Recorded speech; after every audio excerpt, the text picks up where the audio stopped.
Chapter 54. Woman expounds her own subject, the fall, her redemption from the curse, returning into the presence of her Father, her exaltation.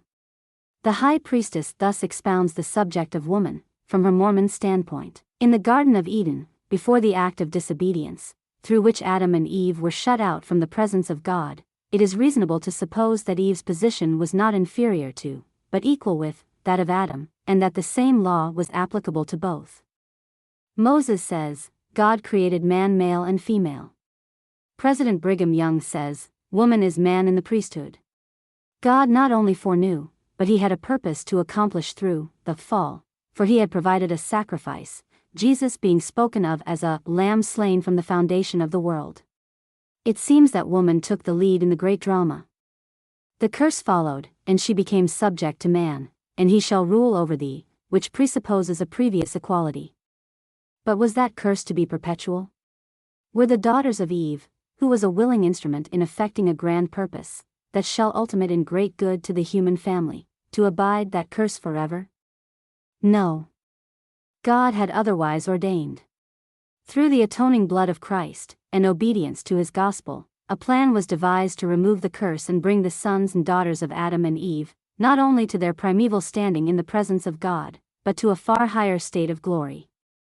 In the meridian of time, the Savior came and introduced the gospel, which before was preached unto Abraham, and which, after a lapse of nearly 18 centuries, when men had changed its ordinances, and broken the everlasting covenant, when the man of sin had been revealed, exalting himself above all that is called God, after hireling priests had mutilated its form, discarded its powers, and rejected the testimony of Jesus, which is the spirit of prophecy, the Lord restored it in fullness to the earth, with all its gifts, powers, blessings and ordinances. For this purpose he raised up Joseph Smith, the great prophet of the last days, to whom the angel that John, when on the Isle of Patmos, saw, flying through the midst of heaven, having the everlasting gospel to preach to every nation, kindred, tongue and people, saying, Fear God and give glory to him, for the hour of his judgment is come, etc., appeared, and announced the glorious news of the dispensation of the fullness of times, and the restoration of the fullness of the gospel. This gospel, and this only, will redeem woman from the curse primevally entailed.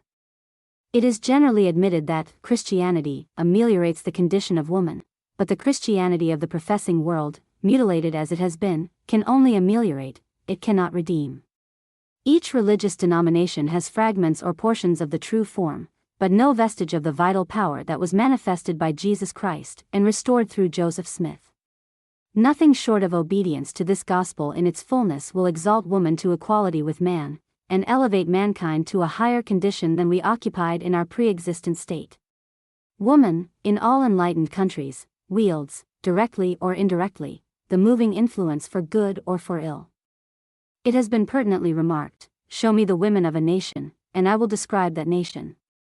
Let the pages of history decide if ever a nation became a wreck, so long as woman nobly honored her being by faithfully maintaining the principles of virtuous purity, and filled with grace and dignity her position as wife and mother. Would God, the kind parent, the loving father, have permitted his children to sink into the fallen condition which characterizes humanity in its present degraded state, without instituting means by which great good would result?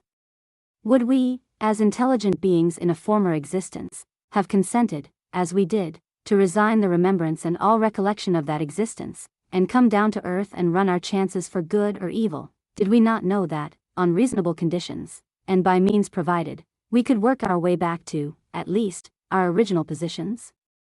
Emphatically, no.